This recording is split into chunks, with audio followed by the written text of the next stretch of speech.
Doctors of Reddit, what's the creepiest thing you've encountered while on the job? Medical student. While on my psych rotation, came across an individual who was a chemistry graduate student. Apparently he had been taking astronomical amounts of ketamine, and he was just continuously disassociated.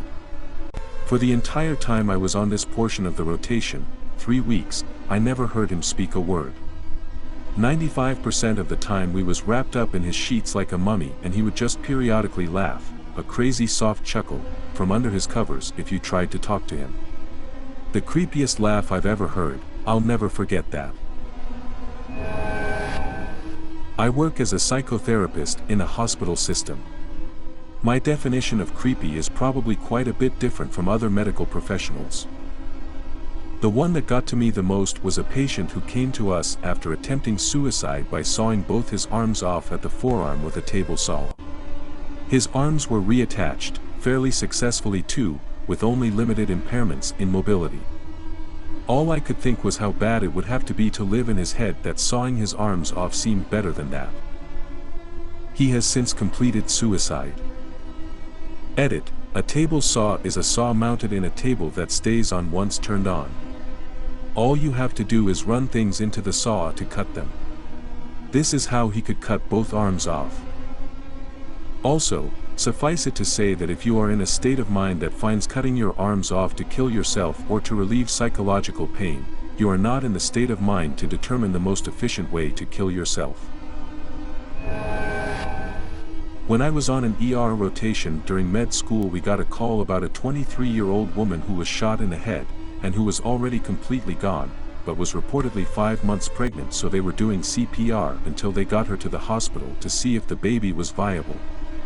They got her to the ER and did an ultrasound and turned out baby was full term, and they did a C-section in like under a minute and got the baby out. I don't think it's so incredibly uncommon, but it was pretty surreal to see a baby delivered from a dead person with their brain exposed, and she was pretty close to the same age I was at the time. I was having a point signing her admissions paperwork. Everything was going normally and she seemed coherent until she looked out her window and asked me, "Did you see that?" I hadn't seen anything, and she said, "A man just jumped off the building." Then she shook her head and mumbled to herself how her mind isn't right anymore. Freaked me the fuck out. Now I'm terrified of getting old and having dementia. A woman at the nursing home I worked at had macular degeneration and would think she saw little men on people's heads or doing a jig on the windowsill or something. I had to explain to her that our brains like to make stuff up when our eyes are going, and the little men weren't real. Luckily she was still pretty sharp, even at 90 plus, so she understood, but she seemed a little sad. Paramedic checking in. A few years ago I responded to a call for a pregnant female who shot herself. The 911 caller hung up before any more information could be gathered by dispatch. We arrived to find a girl in her early to mid-20s sitting on the bathroom floor, leaning against the front of the bathtub slumped over. She was obviously pregnant, looked to be third trimester to me. She was unresponsive and barely breathing with a rapid carotid pulse. A small revolver was on the floor next to her. We found a single gunshot wound to the center of her very pregnant abdomen. The patient's mother and 4-year-old son were on scene. The mother told us that the patient invited her over for dinner for some company, as she had been fighting with the father of her fetus all day long. The mother stated that in the middle of dinner the patient excused herself from the table to use the bathroom. That's when the mother heard a single gunshot. Anyway, the mother told us that the patient was 23 and was almost full term, I can't remember how many weeks, but it was greater than 34, with her second pregnancy. To make a long story short, we intubate the patient, establish 2 IVs, carry her down from the 2nd floor to the truck, and haul ass to the trauma center. The patient went into cardiac arrest as we were wheeling her into the hospital. CPR was started and an emergency C-section was performed in the ER. Both mom and baby died. The bullet went through the baby and through mom's abdominal aorta. Her belly was full of blood. Fucked up call. Ooh. Posted earlier, but this is better. As a tech in psych years ago, there was a 7-year-old kid sent to the floor because the mom didn't know what to do with him. Sadly common thing to happen, even if the kids don't have pitch issues. Anyway, the mom was shaking and crying, and they had to take the kid into another room. She was genuinely afraid of her own son. She had suspected something was wrong when she kept finding mutilated animals in the backyard, but never heard or saw coyotes or anything around.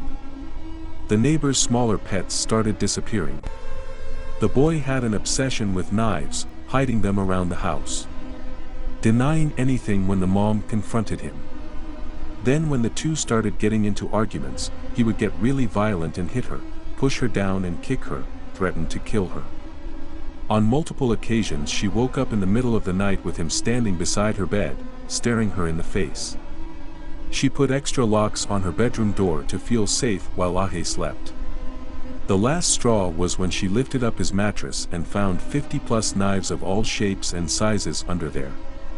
So she brought him to us. I remember talking to him, treating him like he was just any other kid that came through. He seemed remarkably normal, until you spoke directly to him. He had this way of looking right through you, or maybe like he didn't see you at all while you were speaking. He would respond like a robot, like he was just saying words because that's what we wanted to hear. And B would always put on this creepy, dead-looking smile. Like all mouth and no eye involvement in the smile. Especially when he would get away with something, like taking another kid's markers and they couldn't figure it out.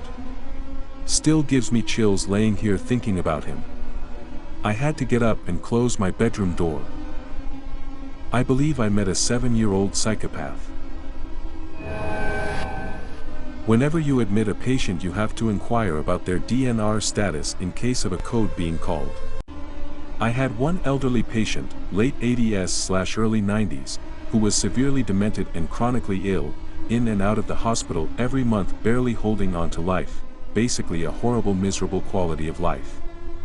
I asked the patient's family, I think it was a granddaughter who had medical POA, but I'm not sure, it was a while ago, about their DNR status. You don't want to put someone through a brutal resuscitation that may not even work if it isn't something that they would want if they wanted to die naturally.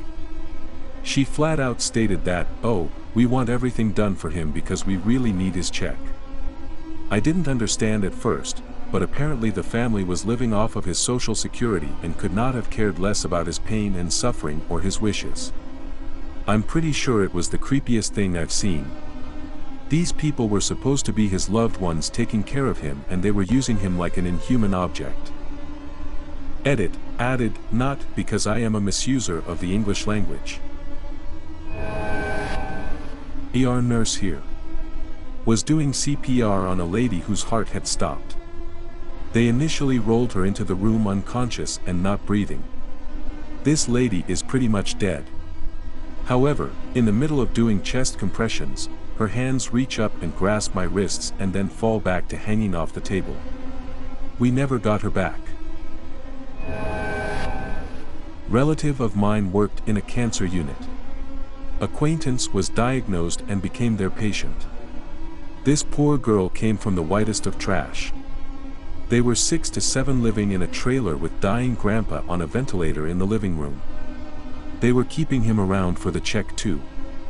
The mom denied anything beyond the basic of treatments for the daughter.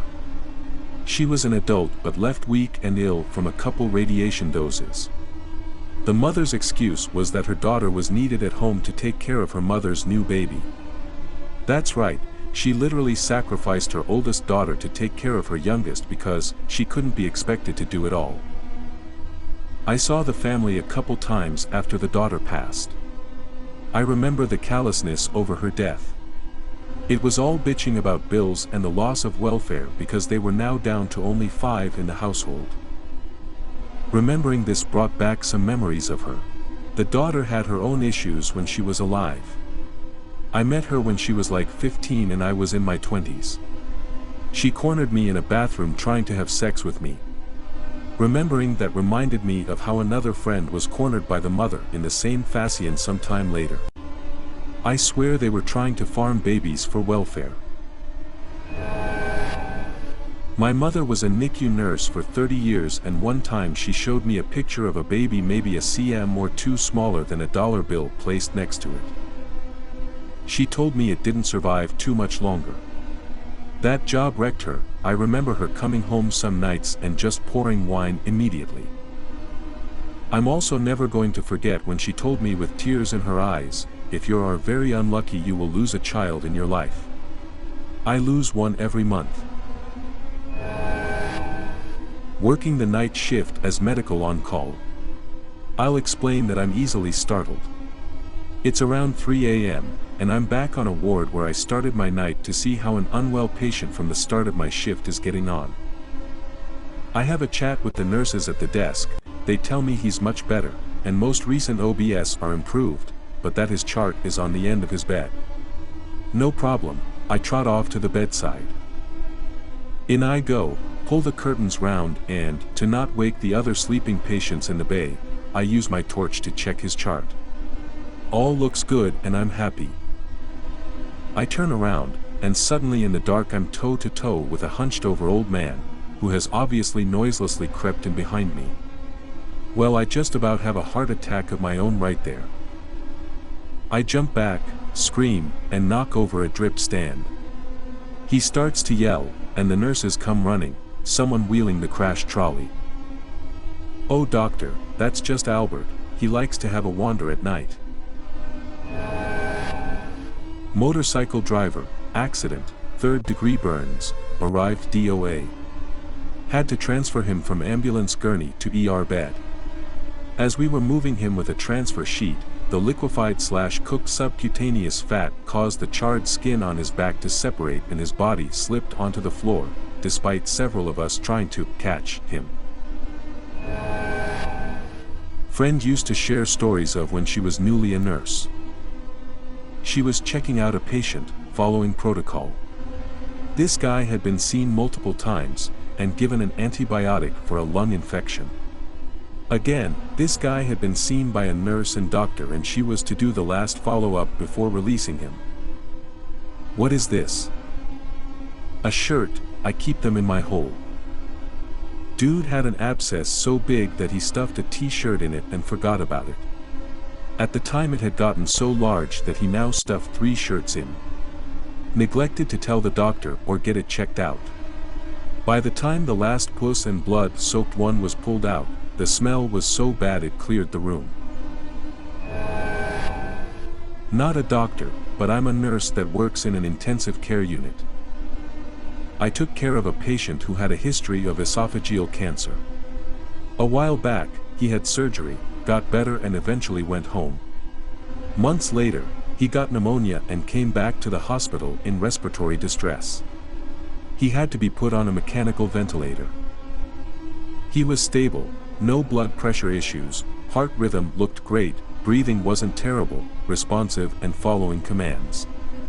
All of a sudden, his blood pressure suddenly drops and he lost his pulse. We called a code blue and began CPR.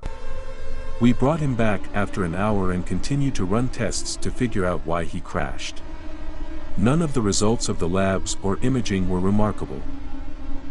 15 minutes after we had brought him back, his blood pressures drops again and he lost pulse. We continued coding him for another hour until it was clear he couldn't be brought back. The doctor pronounced him dead. His wife came in after the fact. She told me she couldn't stop thinking about the conversation her and her husband had. Wife, honey, don't forget you've got an appointment with the home health nurse this Saturday. Husband, well, I won't be here this Saturday. Wife, what do you mean you won't be here this Saturday? Where are you going? Husband, I don't know. I just won't be here. This conversation happened Wednesday. He was admitted to the hospital Thursday and he died Friday at 11:30 p.m. Not a MD, but I do work at a hospital. I was sitting a patient up at the edge of the bed is in ICU when she started getting all squirrely. She didn't speak much English but kept saying, stand, stand, so I helped her stand up. After standing for a few seconds something told me to lay her back down. Before her head ever hit the pillow her eyes rolled back and she was gone. She had a massive stroke and was gone on the spot. She all but died in my arms. But, I like to think I honored her last wish of wanting to stand.